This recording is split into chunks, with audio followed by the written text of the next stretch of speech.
Bismillahirrahmanirrahim. Assalamualaikum warahmatullahi wabarakatuh.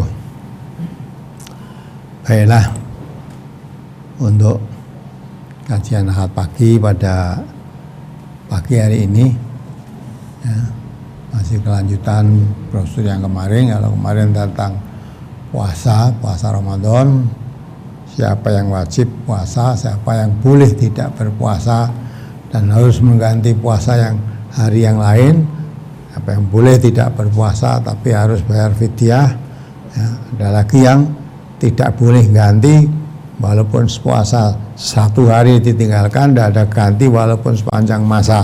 Itu bagi orang meninggalkan puasa yang tidak dibenarkan oleh syar'i. Nah, untuk pada malam hari, pada pagi hari ini masalah qiyamul lail yang berkenaan dengan sholat malam di bulan Ramadan. Karena Nabi juga mengatakan man qoma ramadhana imanan wahtisaban ghufira lahu ma taqaddama min dhanbi. Barang siapa yang berdiri yang mulail maksudnya di bulan Ramadan ya, didasari dengan iman dan mengharap pahala atau ridho dari Allah Subhanahu wa taala, maka akan diampuni semua dosa-dosanya. Karena itu tadi brosur sudah dibaca oleh Ustaz Ghazali. Barangkali ada pertanyaan-pertanyaan dari brosur. Ini kalau ada pertanyaan saya dahulukan dalam hal ini. Ada pertanyaan? Tidak ada. Ini terkait dengan sholat Jumat. Ya, mari coba ditanyakan. Pelaksanaan sholat Jumat saat pandemi Corona 19 yang disampaikan oleh Al-Ustadz minggu yang lalu, ada warga MTA melaksanakan sholat Jumat di rumah. Keluarga ini terdiri dari ayah, ibu, dan seorang putrinya. Pada pelaksanaannya, ayah bertindak sebagai khotib, azan, dan imam pada sholat Jumat tersebut. Apakah ini sudah dibenarkan atau melaksanakan sholat Jumat sendiri-sendiri? Ya sudah betul. Kalau satu rumah masa sendiri-sendiri. Kalau satu rumah ya ada ayah, ada ibu, ada anak, kenapa sholat sendiri-sendiri? Ya, memang sholat Jumat itu ya dengan berjamaah kan. Ya, kalau kita berjamaah lah. Sholat Jumat yang dilakukan oleh Rasulullah juga pakai khutbah. Maka kalau ayahnya ya kemudian anak-anaknya semuanya perempuan ya sudah betul dilaksanakan. Jangan sendiri-sendiri sholat Jumat. Betul yang ditanyakan tadi, kalau dilaksanakan ayahnya ya adanya qomat ya mengimami ya boleh lah laksanakan. Sudah. Yang berikutnya mohon diterangkan kembali Ustaz untuk pelaksanaan sholat tarawih ini. Ada yang berpaham dilaksanakan 2 rakaat salam, ada yang langsung 4 rakaat salam. Ini mohon diterangkan. Ya, tadi hadisnya sudah jelas itu. Tadi sudah dibacakan dalam bahasa Aisyah tadi ya. Nah kan bahwa yang bertanya kepada Aisyah tentang bagaimana sholat Rasulullah SAW, sholatnya bagaimana? Halaman 7 coba yang terakhir itu kamu baca halaman 7.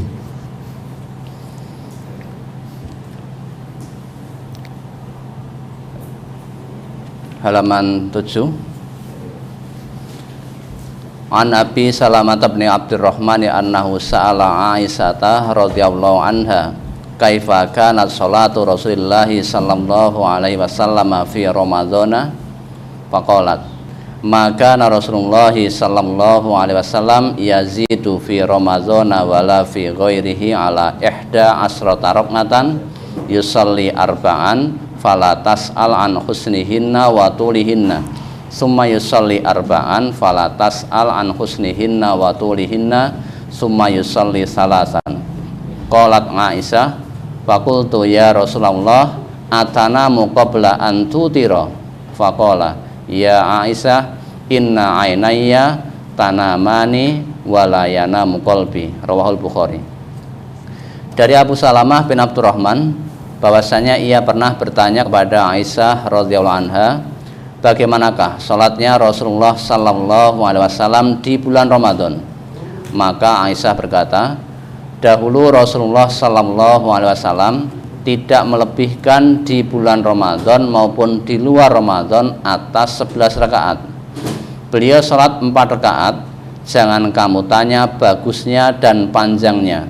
Kemudian beliau salat 4 rakaat, jangan kamu tanya bagusnya dan panjangnya. Kemudian beliau sholat witir 3 rakaat.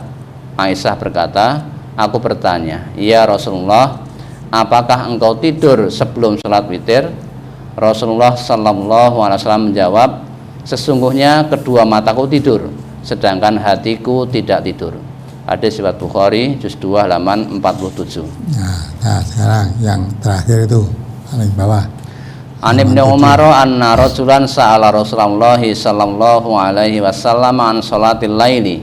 Faqala Rasulullah sallallahu alaihi wasallam, salatul laili masna masna, fa iza khashiya ahadukumus subha shalla rak'atan wahidatan tutiru lahu ma qad shalla. Rawahu Muslim. Dari Ibnu Umar bahwasanya ada seorang lelaki bertanya kepada Rasulullah sallallahu alaihi wasallam tentang salat malam. Maka Rasulullah sallallahu alaihi wasallam menjawab, salat malam itu 2 rakaat 2 rakaat. Maka apabila seseorang di antara kalian khawatir masuk subuh, hendaklah ia salat witir 1 rakaat, yang serakaat itu mewitirkan untuk salat yang telah ia kerjakan. Sebenarnya sudah jelas ya ini. Ya. Hadis yang di atas menjelaskan bahwa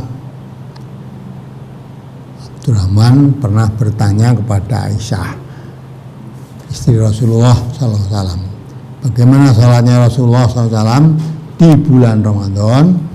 Maka Aisyah menjawab, dahulu Rasulullah SAW tidak melebihkan di bulan Ramadan maupun di luar Ramadan atas 11 rakaat.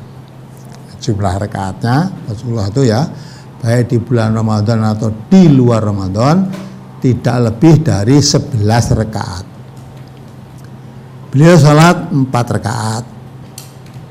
Jangan kamu tanya bagusnya dan panjangnya. Kemudian beliau sholat 4 rakaat.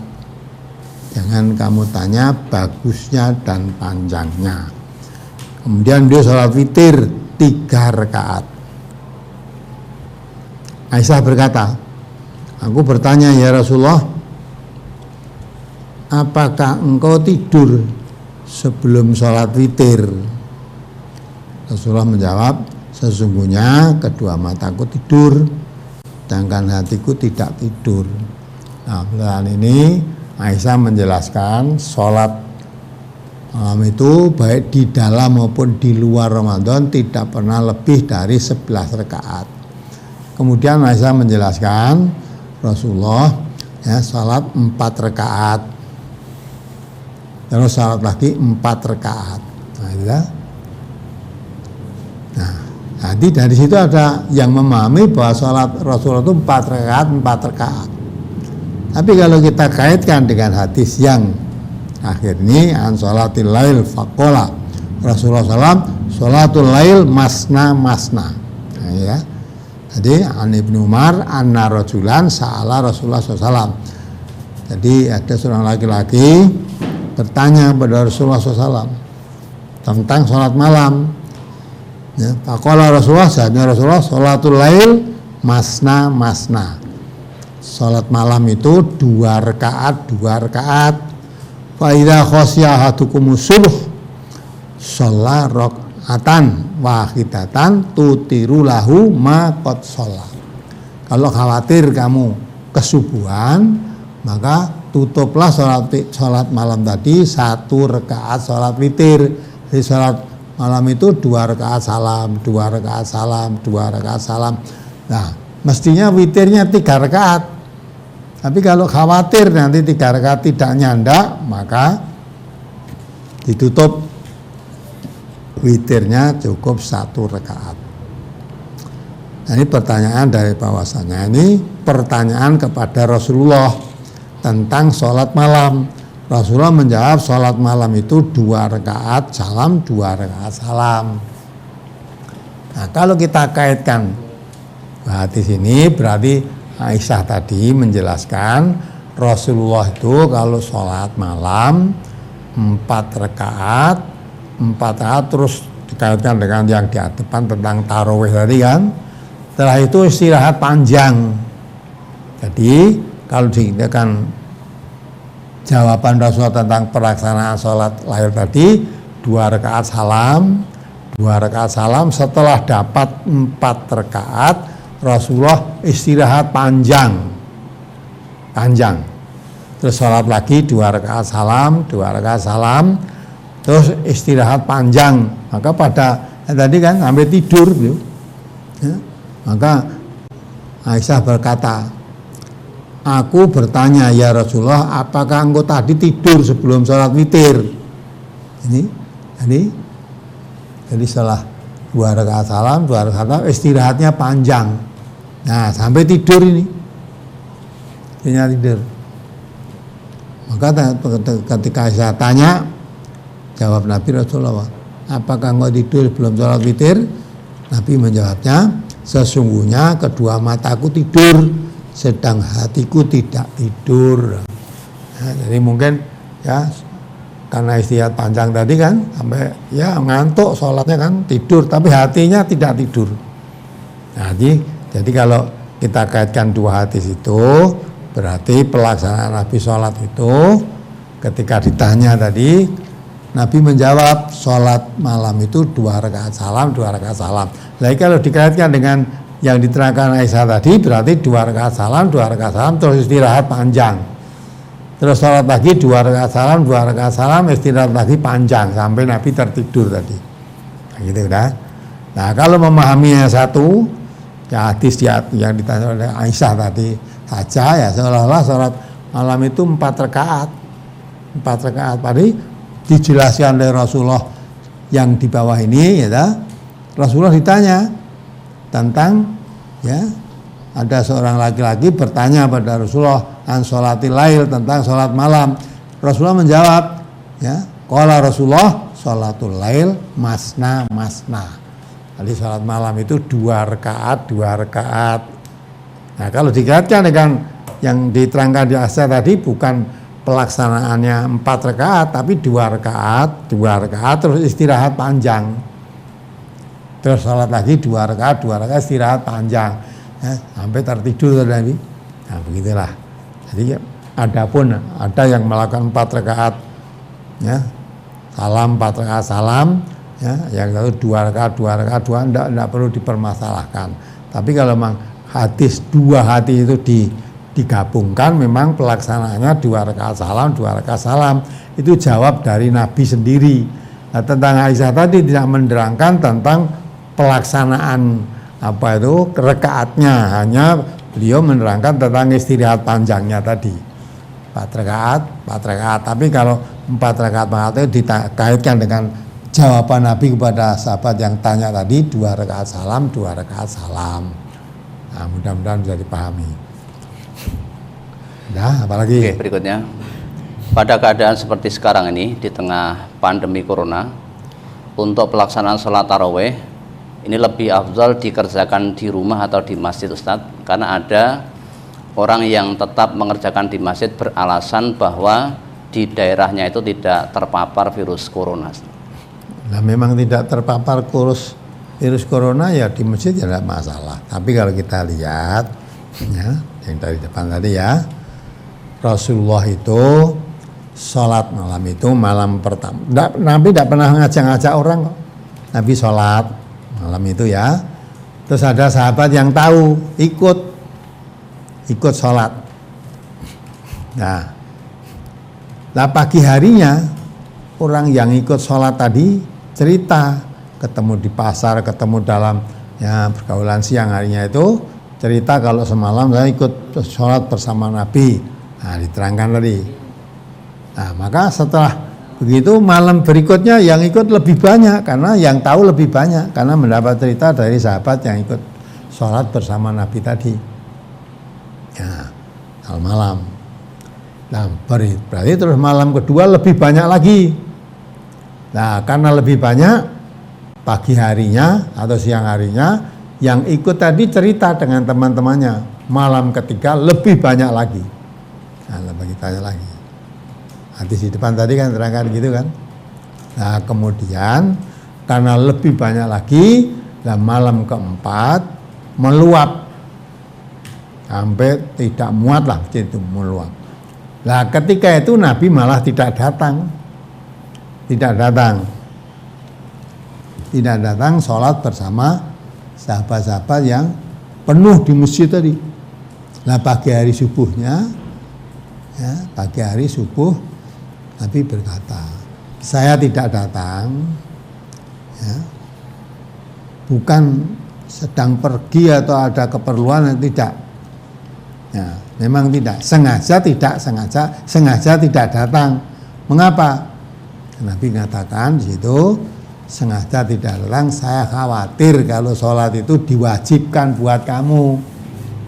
Setelah itu Nabi tidak keluar lagi. Jadi sholat apa itu? Malam itu hanya 3 malam tadi. Setelah malam berikutnya tambah banyak orang, Nabi malah tidak datang.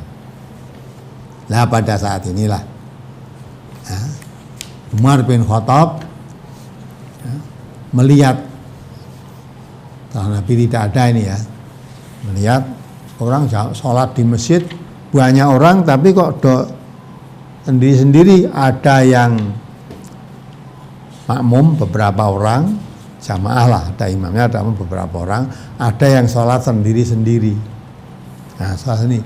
Nah, Umar melihat yang begitu itu, ya, rasanya kok lebih baik ini kalau saya atur saja lah. Saya atur supaya semuanya makmum, salah satu imam. Ya. Salah satu menjadi imam, semuanya makmum. Itu kan lebih baik. Nah, itulah. Kemudian Umar keluar mengatur sholat tadi, ya, yang tadinya berserakan. Ada yang sendirian, ada yang berjamaah. Nah, maka itulah diatur oleh Umar. Nah, setelah itu salah satu menjadi imam, yang lain makmum. Nah, setelah dari begitulah Umar dalam mengatakan sebaik-baik bid'ah adalah ini. Bid'ah bukan Umar mengada-ada, bukan.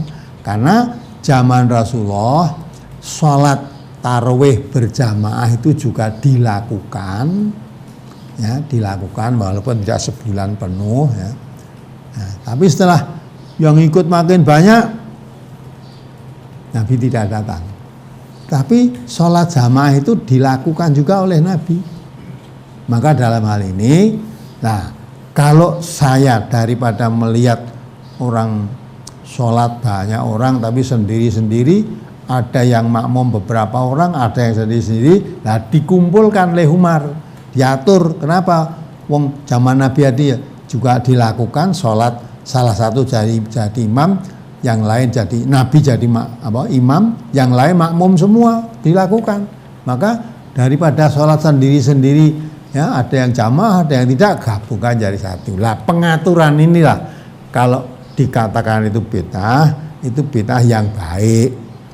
Ya, bid'ah yang baik. Jadi bukan bid'ah karena Nabi tidak pernah jamaah kok ini diatur kon jamaah, lah itu kalau itu nggak betul, tambahan itu. Tapi Nabi pernah berjamaah.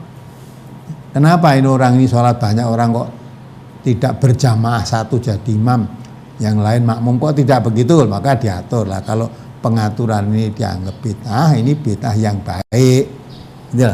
Tapi lainnya itu tidak ada, bid'ah yang baik tidak ada. Lah itu orang ngambil ada bid'ah dua, ada bid'ah dolalah, bid'ah hasanah. Nah, bid'ah hasanah dasarnya ini yang dikatakan Umar ini, padahal ya hanya satu itu saja, tidak ada tambahan-tambahan buat bid'ah hasanah lain juga ada. Coba dibaca tuh hadisnya tadi. Halaman 5 masuk ke 6. An Abdurrahman ibn Abdul Qari annahu qala kharajtu ma'a Umar bin Al-Khattab radhiyallahu anhu lailatan fi Ramadhana ilal masjidi fa idzan nasu auza'un mutafarriquna yusallir rajulu li nafsihi wa yusallir rajulu fa yusalli bi salatihi rahtu. Faqala Umaru inni ara law jama'tu haula'i ala qari'in wahidin lakana amsala.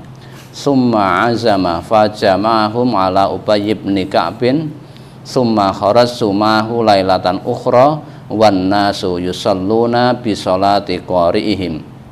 Qala Umaru ni'mal bid'atu hadhihi allati yanamuna anha afdalu minallati yaqumuna yuriduna akhiral laili wa kana an-nasu yaqumuna awwalahu. Rawahul Bukhari. Dari Abdurrahman bin Abdul Qari bahwasanya ia berkata, saya pernah keluar ke masjid bersama Umar bin Khattab radhiyallahu an pada suatu malam di bulan Ramadan. Tiba-tiba kami dapati orang-orang berkelompok-kelompok dan terpisah-pisah. Ada yang sholat sendiri dan ada yang sholat dengan diikuti beberapa orang. Maka Umar berkata, saya berpendapat lebih baik mereka ini saya kumpulkan dengan diimami oleh seorang imam. Kemudian Umar berazam dan mengumpulkan mereka itu dengan diimami oleh Ubay bin Ka'ab. Kemudian saya keluar lagi bersama Umar pada malam yang lain, sedang orang-orang sholat dengan bermakmum kepada imam mereka. Umar berkata, sebaik-baik bid'ah adalah ini, dan sholat yang mereka kerjakan pada akhir malam adalah lebih utama daripada yang mereka kerjakan di awal malam, sedangkan orang-orang biasa mengerjakannya di awal malam. Ya, paham kan? Jadi sahabat keluar bersama Umar. Lah kok melihat masjid kok sholat banyak orang kok berserakan. Ada yang sendiri-sendiri, ada yang makmum beberapa imam, ada yang makmum beberapa orang saja, satu jadi imam, yang lain makmum, tapi yang lain banyak yang berserakan sendiri-sendiri. Nah, melihat yang begitu itu Umar kok tidak enak, tidak bagus lah, karena zaman Rasulullah sholat malam berjamaah itu pun diimami oleh Rasulullah seorang diri, yang lain makmum, hingga sholat berjamaah yang mulai itu betul. Maka Umar keluar. Nih, tabayanya ini saya atur aja biar salah satu jadi imam. Nah, waktu itu Ubay bin Ka'ab yang ditunjuk menjadi imamnya, yang lain makmum. Nah, sudah. Nah, malam-malam berikutnya apa tadi bersama Umar melihat sudah tidak seperti yang kemarin, sudah tidak berserakan begitu, tapi sudah salah satu menjadi imam, yang lain jadi makmum. Nah, maka Umar ketika itu melihat sebaik-baik bid'ah adalah ini, maksudnya ya, menjadikan orang yang sholat berserakan sendiri-sendiri tadi jadikan satu, salah satu menjadi imam, yang lain makmum. Ya, itu kalau itu dikatakan bid'ah, ini bid'ah yang baik. Bid'ahnya bukan kalau misalnya Nabi tidak pernah melaksanakan sholat malam berjamaah, terus Umar mengadakan itu untuk berjamaah, lah itu bid'ah yang tidak baik itu. Karena tidak pernah dikerjakan berjamaah kok berjamaah lah. Ini karena Nabi melakukan juga begitu. Umar tahu pada zaman Nabi pun dilakukan, satu imam yang lain makmum. Nah kok ini banyak orang kok berserakan sendiri-sendiri, ada yang makmum hanya makmum dengan satu imam, makmumnya beberapa orang, yang lain berserakan sholat sendiri-sendiri. Maka diatur oleh Umar jangan sampai berserakan begini supaya lebih teratur, lebih baik. Satu jadi imam, yang lain makmum. Nah, waktu itu yang jadi imam Ubay bin Ka'ab. Nah, terus berikutnya sudah Umar melihat lagi, ya sudah tidak berserakan, tapi satu menjadi imam, yang lain makmum. Lah Umar mengatakan sebaik-baik bid'ah adalah ini. Ya, dari sholat berserakan tadi diatur menjadi satu imam, yang lain makmum tadi, itu kalau dikatakan bid'ah. Tetapi bukan bukan Umar membuat-buat sholat malam tidak jamaah kok disuruh jamaah, tidak begitu. Kalau yang dimaksudnya Ya bid'ah tadi kalau mengaturnya ini dikatakan bid'ah, ini bid'ah yang baik, mengatur untuk satu jadi imam, yang lain makmum. Lah yang itu dilakukan zaman Nabi. Apalagi Ini berhubungan dengan puasa, Ustaz.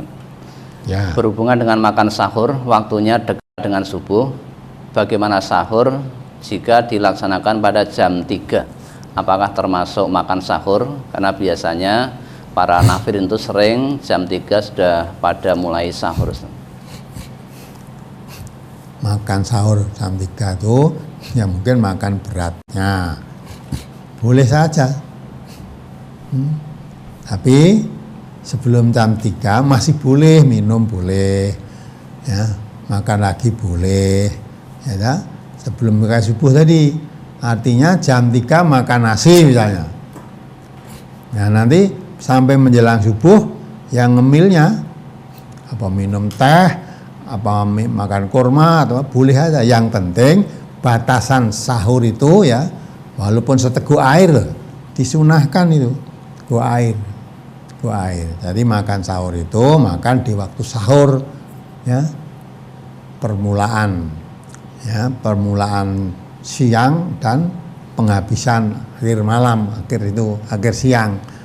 Mau menjelang masuk subuh ya dah. Mau menjelang masuk subuh, tapi sebelum subuh itu ya kalau kamu ragu jamnya itu yaitu Nabi mengatakan ya kamu lihat benang putih yang tadinya kelihatan hitam tampak putih, lah itu sudah fajar. Kalau benang tadinya kelihatan gelap, benangnya aslinya putih, kelihatan masih hitam berarti masih gelap, itu masih boleh makan. Batasnya sampai kapan? Nanti kalau benang yang tadi kelihatan hitam sampai sudah tampak putih, nah itu sudah fajar. Kalau sudah fajar itu sudah tidak boleh makan. Nah selama belum terbit fajar tadi, makan sahur boleh. Maka misalnya sekarang mudah di masjid ada imsak, itu masih boleh. Makan sahur boleh. Ini sahur jam 3, jam 2 itu ya boleh aja, tapi tidak sahur itu. Wong makan sahur itu waktunya waktu sahur. Artinya batas makan sahur itu sampai menjelang subuh tadi.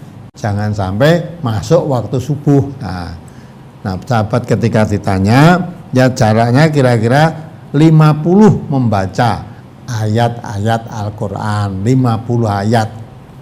Jarak antara sahur dan subuh itu kira-kira membaca 50 ayat. Nah, itu dalam hadis Nabi begitu. Apalagi Puasa hukumnya adalah fardu ain, tapi boleh tidak puasa jika sakit. Sholat 5 waktu juga fardu ain, sama-sama fardu ain, tapi kenapa sholat tidak boleh ditinggalkan sedang puasa diperbolehkan, Ustaz? Loh, yang buat aturan bukan saya, kok tanya kenapa?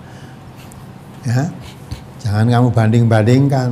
Sholat fardu ain, ya, puasa fardu ain. Kenapa? Kalau mau sholat harus wudu atau harus mandi kalau hadas besar. Kenapa? Kalau puasa kok tidak? Ya, kalau sholat ya kentut batal, kalau puasa kentut kok tidak batal? Loh, ini lain masalahnya. Sama-sama fardu ain tapi bentuk ibadahnya lain. Satu sholat, yang dua puasa, kan lain. Maka jangan kamu bandingkan. Kenapa kok puasa? Justru ibadah sholat itu walaupun fisiknya sudah tidak kuat untuk berdiri, boleh dengan duduk pun tidak kuat, boleh dengan berbaring, ya, boleh dengan berbaring. Sama akal pikirannya masih sehat, tidak boleh ditinggalkan sholat walaupun tidak bisa berdiri. Misalnya hanya berbaring, pikirannya masih sehat, sholat nggak boleh ditinggalkan. Tapi puasa walaupun sehat, kamu musafir aja boleh tinggalkan puasa, ganti hari lain nanti. Ya. Musafir berarti kan orang sehat atau bisa bepergian. Ya. Sakit boleh kamu, ya. tidak puasa boleh. Lah kalau sholat sakit tidak boleh tidak sholat, ya tidak boleh tidak sholat. Sama-sama fardu ain, tapi masalahnya udah beda. Ini sholat, ini puasa. Kalau puasa, ya, walaupun sehat, kamu musafir boleh tidak puasa, ya. Tapi kalau sholat, walaupun kamu tidak pergi kemana-mana, di rumah sakit sisan, kalau kamu pikirannya masih sehat, tidak boleh tinggalkan sholat. Gitu. Nah, ini sama-sama fardu ain, memang aturannya beda. Jadi semua ibadah ada aturannya. Yang satu aturan sholat, satu aturan puasa kan beda. Nah, jadi yang membuat aturan itu Allah dan Rasulullah yang menjelaskannya. Maka kalau gitu masalah ibadah kita tinggal ikut saja. Ikut, jangan tanya kenapa, tinggal mengikuti apa yang dicontohkan Rasulullah. Sudah.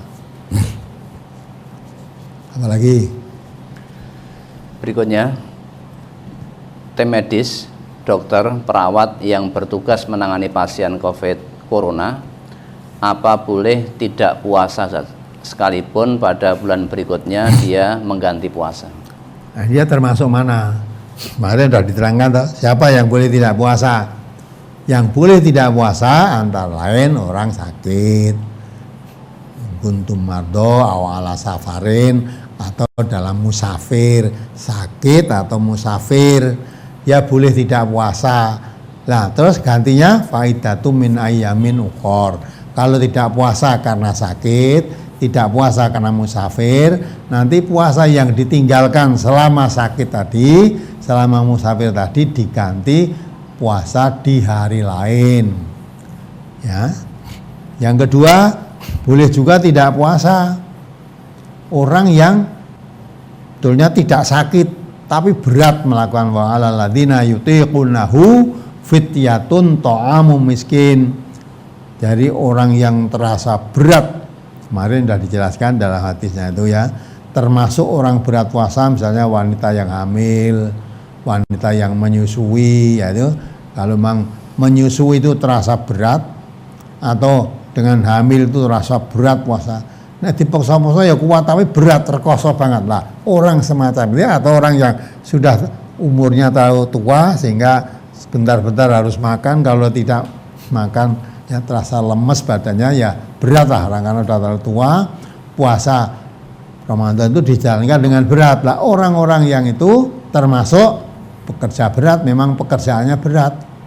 Misalnya pekerja angkut-angkut pasir apa itu ya, atau di tempat pelabuhan usung-usung barang itu toh, laut dari kapal gendongi barang-barang berat, itu pekerjaannya berat.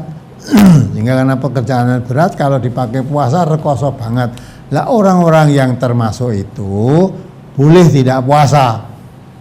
Gantinya bukan ganti puasa, tapi memberikan makan pada orang miskin, fidyah namanya. Nah sekarang kalau orang nangani COVID tadi kan apa? Dia sakit tidak. Nah, kecuali kalau dia menangani begitu karena harus memakai pakaian ya seperti mantel dan sebagainya, terasa berat sekali, warna panas, apalagi di daerah panas pakai mantel harian begitu terus ya, sehingga keluar keringat yang luar biasa ya, hingga menjadi haus atau menjadi lemes nanti kalau banyak keluar keringat tidak minum lah, ini termasuk berat. Ya, kalau dia termasuk berat menjalankan itu boleh. Tapi kalau dia itu tapi tidak terasa berat, tidak sakit, tidak apa-apa, ya tidak boleh. Jadi boleh orang yang tidak puasa itu karena musafir, karena sakit, karena terasa berat bukannya puasa itu. Nah gitu. Kalau nggak ada sebab-sebab itu ya orang menyusui pun kalau dia menyusui ya dipakai puasa tidak merasa berat atau apa. Orang hamil juga begitu. Banyak juga wanita-wanita hamil ya puasa, ya kuat, tidak merasa berat. Nah kalau tidak merasa berat ya tidak boleh. Jadi orang hamil boleh tidak puasa itu kalau dengan kehamilannya terasa sangat berat. Kalau hamil atau menyusui tidak merasakan berat apapun untuk puasa ya tidak boleh tidak puasa. Nah gitu kan. Nah sekarang kalau untuk penanganan medis tadi apa keberatannya? Kalau dia menangani itu terasa berat karena harus memakai pakaian begitu sehingga keringat bercucuran ya, akan kekurangan kehilangan cairan nanti Ya, biasanya harus minum yang banyak. Kalau tidak minum berat ya boleh begitu itu. Namanya termasuk yute kunahu kan itu kan. Kalau dia nangani ya COVID tadi, corona tadi tidak terasa berat apa-apa dan dia tidak musafir, ya dekat dengan rumahnya tidak masalah.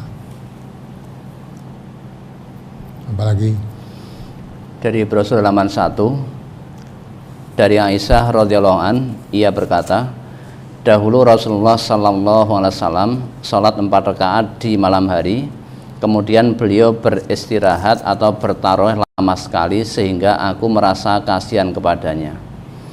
Ketika Rasulullah bertarawih, ini apakah ada doa khusus yang dibaca Ustaz ketika tadi beristirahat tadi? apa? Rasulullah mengerjakan sholat tarawih, kemudian beliau beristirahat, kemudian baru melanjutkan sholat lagi. Nah, ketika beristirahat itu apakah ada doa yang khusus dibaca ketika saat istirahat tadi? Kalau doa yang khusus tidak ada. Tapi kita tahu kan Nabi. Nabi itu setiap hari beliau itu beristighfar, mohon ampun pada Allah tidak kurang dari 70 kali setiap hari. Padahal Nabi itu orang yang diampuni dosanya, baik yang telah lalu maupun yang akan datang, ya, bersih, terjaga dari dosa, maksum Nabi. Itu aja begitu, sampai salatnya gitu. Sampai kakinya bengkak-bengkak karena terlalu lama duduk sholatnya juga itu. Sampai ditanya, mengapa ya Rasulullah? Kalau orang sudah dijamin masuk surga, sampai sholat kok sampai kakinya bengkak-bengkak begitu gitu, ya, apa kata Nabi? Apa kamu tidak suka? Kalau saya lebih bersyukur pada Allah. Nah, itu dalam rangka syukurnya pada Allah. Jadi tentang bacaan khusus apa tidak disebutkan di situ. Tapi jelas Nabi itu selalu zikrullah, itu selalu zikrullah. Ya, mudah-mudahan bisa dipahami misalnya. Berikutnya, saya mengerjakan sholat tarawih itu 4 rakaat, lalu mengerjakan witir 3 rakaat sebelum tidur, lalu saya lanjutkan lagi saat sahur 4 rakaat lagi. Apakah yang saya lakukan itu diperbolehkan? Jadi 4 rakaat gimana? 2 salam apa 4 rakaat salam? Tidak ada penjelasan. Kalau kamu sholatnya 4 rakaat 1 salam, ya itu pemahamannya tidak sama dengan tadi. Ketika Nabi ditanya oleh sahabat, bagaimana ya Rasulullah pelaksanaan sholat malam?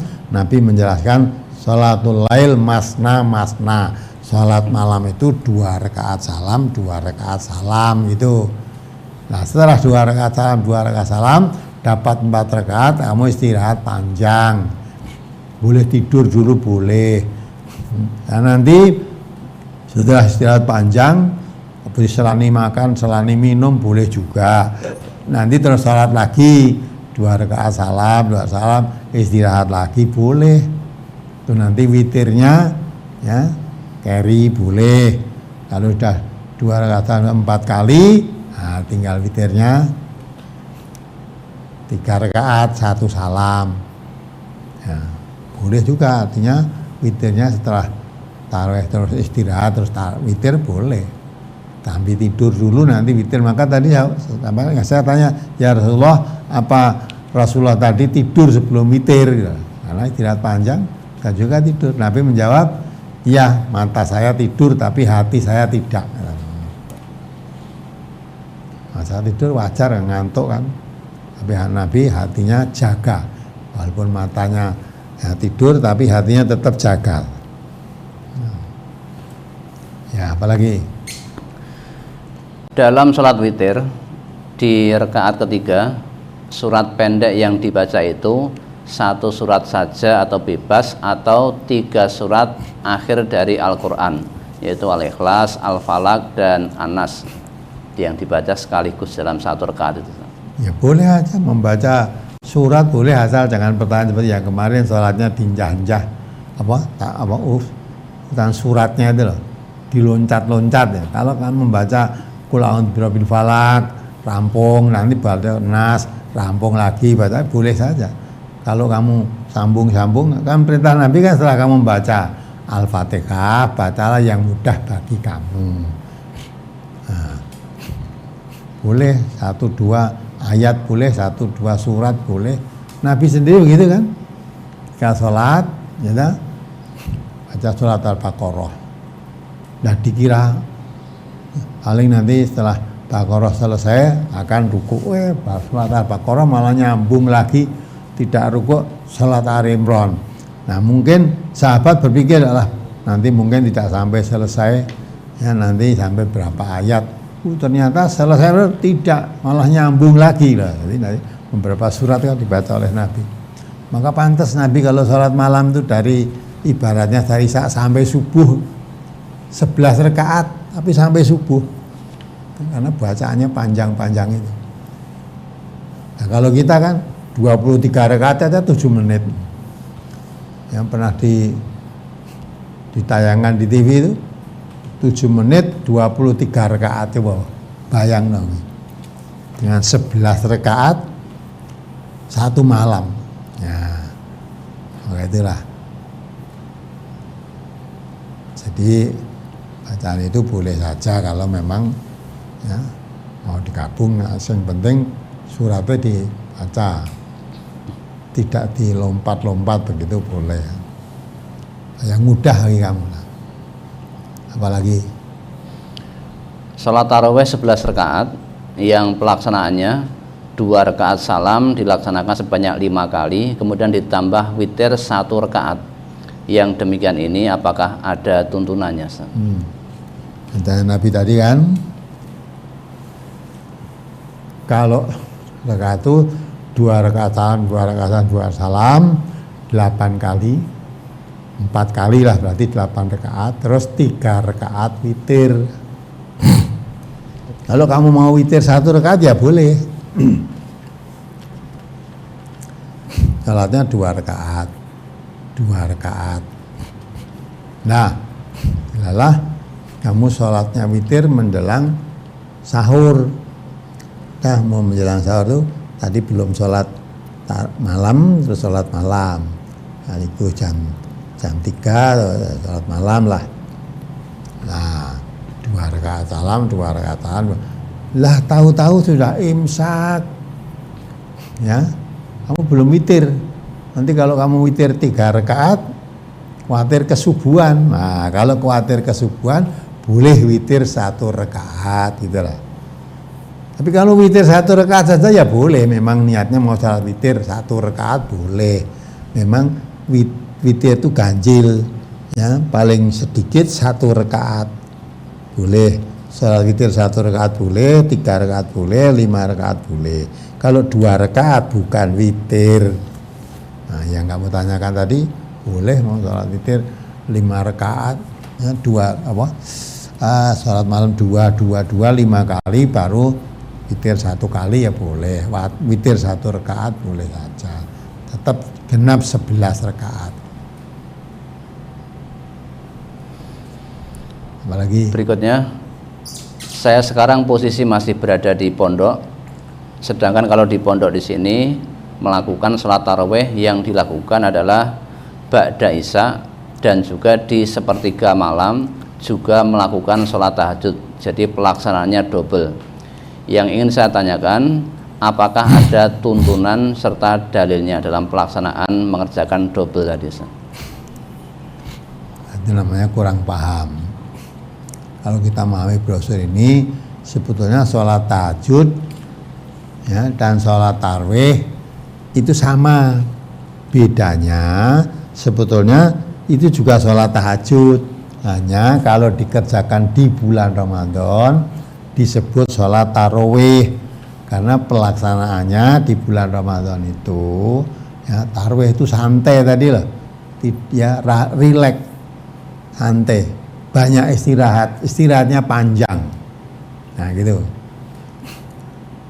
Maka kalau sudah sore, maka sedangkan yang salat malam itu kalau bulan Ramadan boleh dilakukan awal, habis sisa itu sisa boleh tarawih, ya, boleh tarawih. Nah, dilakukan tengah malam juga boleh, tapi yang gak ada habis tadi sedangkan afdol. Sholat malam yang afdol itu di akhir malam. Afdol bukan berarti awal malam, tidak boleh. Awal malam dalam arti sesudah sholat isya itu qiyamul lail Ramadan boleh, ya boleh. Tapi kalau udah qiyamul lail Ramadan tarwih tadi kok bengi tahajud menawi ya. Nah, itulah. Nah, yang itu yang kami belum tahu ada tuntunan tarwih kalau tahajud beda-beda itu. Nah, padahal yang mulai itu sama ya, tahajud ya tarwih itu. Hanya bedanya kalau tarwih disebut tarwih itu biasanya di bulan Ramadan. Nah, itu boleh dikerjakan awal, yaitu sejak habis sholat isya itu. Kalau sholat tahajud ya di luar Ramadan itu bisa dikerjakan setelah larut malam, ya jam 12 ke atas lah malam itu. Nah, kalau sudah sore sudah sholat tarawih ya sudah. Apalagi sudah sholat tarawih sudah ditutup dengan witir ya. Gitu ya. Berikutnya, kalau sholat tarawih itu dikerjakan di rumah, sebaiknya berjamaah apa sholat sendiri-sendiri, Ustaz? Sendiri-sendiri juga boleh. Kalau berjamaah, satu rumah memang ada temannya, ya berjamaah kan ya lebih baik. Wong itu dituntunkan Nabi juga berjamaah. Ya. Jamaah satu rumah, satu keluarga berjamaah, boleh kan? Jadi segala yang dituntunkan oleh Nabi boleh dilakukan itu. Salat tarawih di rumah, ya satu jadi imam, bapaknya, ya anaknya, istrinya jadi makmum, itu bagus juga. Ya, kalau mau sholat sendiri-sendiri ya boleh. Bapaknya sholatnya misalnya biasanya malam, ya anak-anaknya kalau malam nanti nggak bisa sholat malam malah ya dah baru isya langsung udah sholat tarawih silakan. Nanti bapaknya nah, ambil tengah malam juga tidak salah, ya, boleh. Artinya kamu sholat sendiri-sendiri ya tidak salah, jamaah juga betul. Lah tentunya kalau kamu sholat jamaah nilainya akan lebih banyak daripada sholat sendirian yang gitu kan.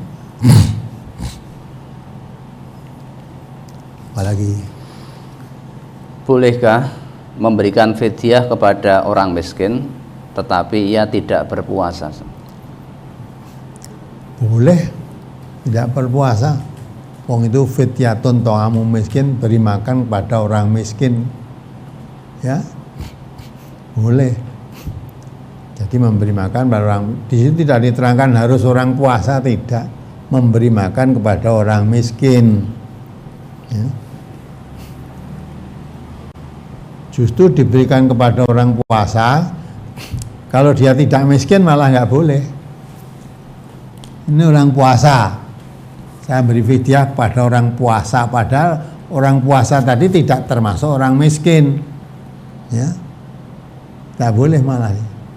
Nah ini yang orang tidak puasa tapi miskin, nah itu dia malah punya hak dia, boleh diberikan. Nah, lagi kalau kamu memberikan ada orang puasa tapi dia orang miskin, ya mengutamakan saudaranya di sama muslim, ya yang miskin dengan yang sama-sama miskin, ya muslim yang tidak miskin diutamakan yang muslim, ya lebih baik, boleh saja mengutamakan saudaranya. Tapi fidyah tadi tidak harus kepada orang yang puasa, ya kepada orang miskin gitu loh. Apalagi Alhamdulillah, insya Allah di bulan Ramadan tahun ini saya diberi kesempatan merawat ibu saya yang sudah lanjut usianya. Yang saya tanyakan Ustadz, satu, siapakah yang berkewajiban membayar fidyah untuk ibu saya yang sudah tidak bisa sempurna kalaupun menjalankan puasa? Apakah semua anak-anaknya atau anak yang sedang ditempati untuk merawatnya? Yang kedua, bagaimana dengan sholat wajib ibu saya itu Ustadz, yang sholatnya juga sudah tidak baik sebagaimana layaknya sholat? Kekurangan dari ibu saya itu, apakah keluarga saya yang merawat dikenakan menanggung dosanya? Ini mohon tausiahnya. Jadi ya, kalau dipercaya, diikuti orang tua, itu suatu kebahagiaan. Ya. Jadi tanggungannya, sampai Nabi mengatakan ya, kalau anak diikuti orang tua sampai tua, sampai mati, dan pangkuannya maksudnya dari tanggungannya sampai mati.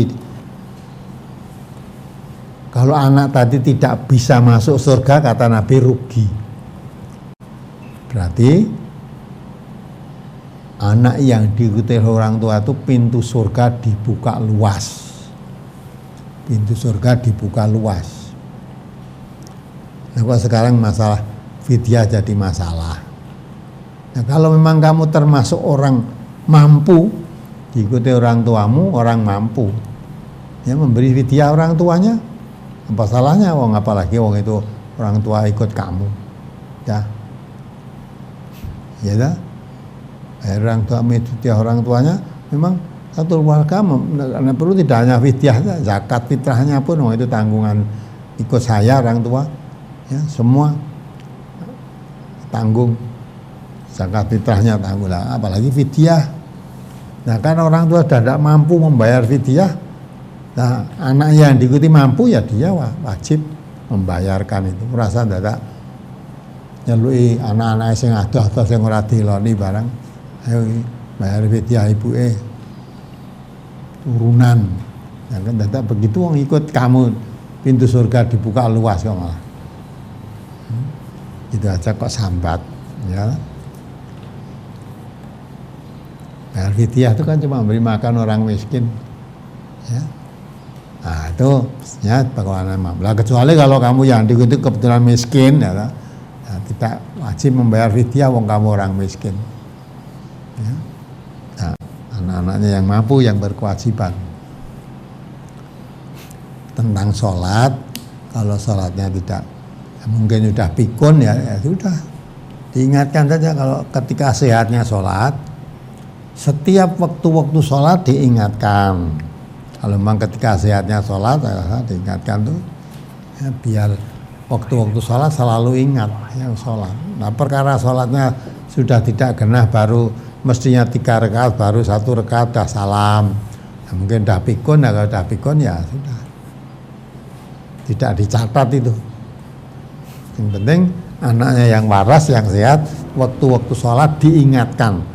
Bu, ini sudah waktunya sholat, mau mari sholat, gitu dah.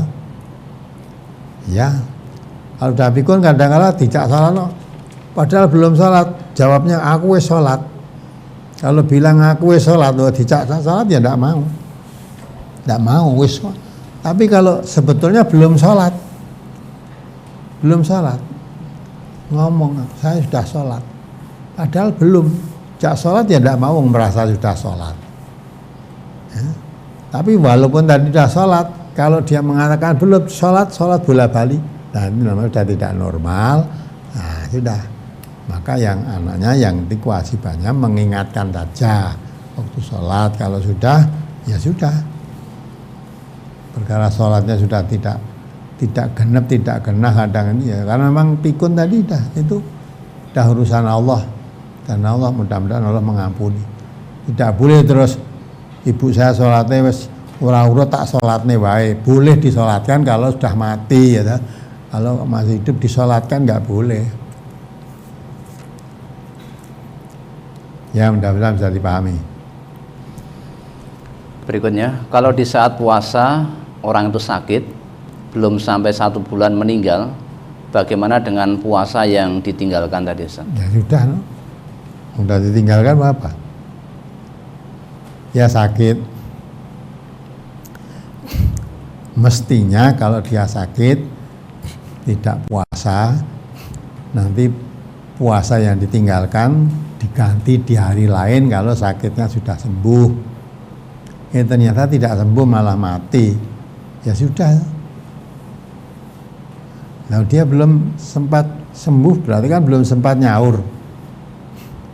Udah urusan dengan Allah. Apa terus dipasake karo anake? Dipasake. Malah ada suatu daerah, kalau ada orang mati itu, ada orang mendatangi, ngitungke, ini poso sing ditinggalke sekian hari, sholat yang ditinggalkan sekian hari, maka untuk tebusannya ya, per sholat sekian kilogram, ya, per puasa sekian kilogram, nah nanti terus bayar uang itu, bayar apa dikasih beras apa itu, nah itu enggak pas gitu, ya, enggak bisa gitu. Urusan dia pada kalau memang meninggal dunia punya utang puasa urung nyaur meninggal ya udah urusan dia dengan Allah. Dan Allah mengampuni dosanya. Dia tidak akan tidak nyaur, tidak, hanya belum sempat nyaur dah meninggal.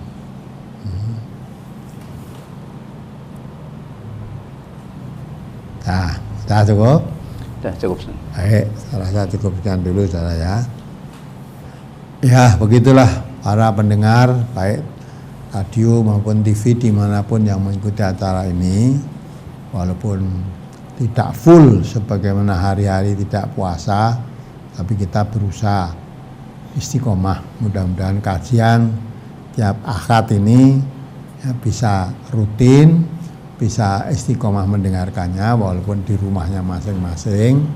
Ya, di samping itu kita mohon pada Allah, mudah-mudahan pandemi COVID-19 ini segera diangkat oleh Allah, diakhiri sehingga menjadi aman semua kegiatan pengajian, kegiatan dakwah, kegiatan berkumpul dengan saudara yang bisa bersilaturahim dengan akrab lagi, menjalin ukhuwah sesama muslim seperti tahun-tahun biasa dalam keadaan aman, tenang, sehat, walafiat dan bermanfaat untuk semuanya. Sekarang ini kan banyak yang terhenti kan, ya berhenti kajian secara umum, ya tidak bisa ketemu, sholat jamaah pun tidak bisa ketemu, malah sudah diumumkan pemerintah kemungkinan juga sholat Idul Fitri nanti pun kalau masih situasinya seperti ini tidak bisa sholat Idul Fitri di tanah lapang seperti biasanya. Nah, maka itulah ya sedapat mungkin, walaupun kita tidak bisa kumpul di satu tempat, tapi kajian ini kami terangkan pentingnya ngaji itu, ya. Nabi kita mengatakan orang itu tidak mungkin jadi baik kalau tidak paham agama, ya. Nah, orang tidak mungkin bisa paham agama kalau tidak mau ngaji tentang agama. Maka itulah, dan ini mudah-mudahan tidak mengurangi ya, hikmah dalam kita menuntut ilmu, ya, walaupun waktunya ya semaksimalnya lah, tidak seperti kalau dalam keadaan aman, dalam keadaan ya, tenang, dalam keadaan tidak berpuasa, dalam keadaan normal seperti biasa-biasa. Nah, sekarang ini ya semaksimalnya. Kekurangannya saya mohon maaf, saya rasa cukup sekian.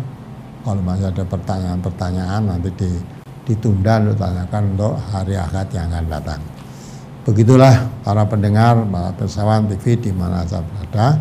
Segala kekurangan saya mohon maaf. Kita puasa mudah-mudahan dapat mencapai tujuan menjadi orang yang bertakwa kepada Allah.